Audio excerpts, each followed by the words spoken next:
जय माँ बगलामुखी, जय श्री महाकाल। आज हम जानेंगे साधकों के जीवन में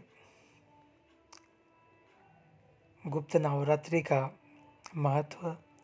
देवी भागवत के अनुसार जिस तरह वर्ष में 4 बार नवरात्र आते हैं और जिस प्रकार नवरात्रि में देवी के 9 रूपों की पूजा की जाती है, ठीक उसी प्रकार गुप्त नवरात्रि में 10 महाविद्याओं की साधना की जाती है। गुप्त नवरात्रि विशेषकर तांत्रिक क्रियाएं, शक्ति साधना, महाकाल आदि से जुड़े लोगों के लिए विशेष महत्व रखती है। इस दौरान देवी भागवत के साधक बेहद कड़े नियम के साथ व्रत और साधना करते हैं। इस दौरान लोग लंबी साधना कर दुर्लभ शक्तियों की प्राप्ति करने का प्रयास करते हैं। वैसे तो इन नवरात्रि में भी उन्हीं 9 माताओं की पूजा और आराधना होती है, लेकिन यदि कोई अघोर साधना करना चाहे तो 10 महाविद्याओं में से किसी एक की साधना करता है, जो गुप्त नवरात्रि में सफल होती है। गुप्त नवरात्र के दौरान कई साधक महाविद्या के लिए काली, तारा, त्रिपुर सुंदरी, भुवनेश्वरी, माता छिन्नमस्ता, त्रिपुर भैरवी, माँ धूमावती, माता बगलामुखी, मातंगी और कमला देवी की पूजा करते हैं। भगवान विष्णु शयन काल की अवधि के बीच होते हैं, तब देव शक्तियाँ कमजोर होने लगती है। उस समय पृथ्वी पर रुद्र, वरुण, यम आदि का प्रकोप बढ़ने लगता है। इन विपत्तियों से बचाव के लिए गुप्त नवरात्रि में माँ दुर्गा की भी उपासना की जाती है।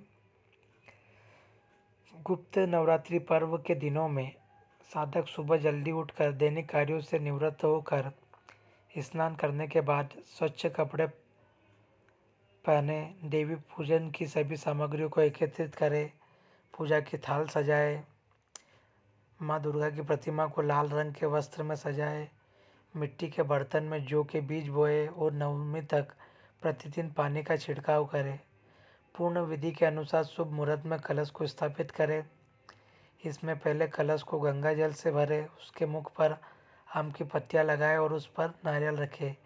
फिर कलश को लाल कपड़े में लपेट और कलावे के माध्यम से उसे बांध देवे। अब इसे मिट्टी के बर्तन के पास रख दे। फूल, कपूर, अगरबत्ती, जोत के साथ पंचोपचार पूजा करें। पूरा परिवार सहित माता का स्वागत करें, उनका पूजन आरती करके भोग लगाए और उनसे सुख समृद्धि की कामना करें। 9 दिनों तक माँ दुर्गा के मंत्रों का जाप करें। अष्टमी या नवमी को दुर्गा पूजा के बाद 9 कन्याओं का पूजन करें और उन्हें तरह तरह के व्यंजन, पूड़ी, चना, हलवा का भोग लगाए। गुप्त नवरात्रि अंतिम दुर्गा पूजा के बाद घट विसर्जन करें, माँ की आरती गाए, उन्हें फूल अक्षत चढ़ाए और वेदी से कलश को उठाए।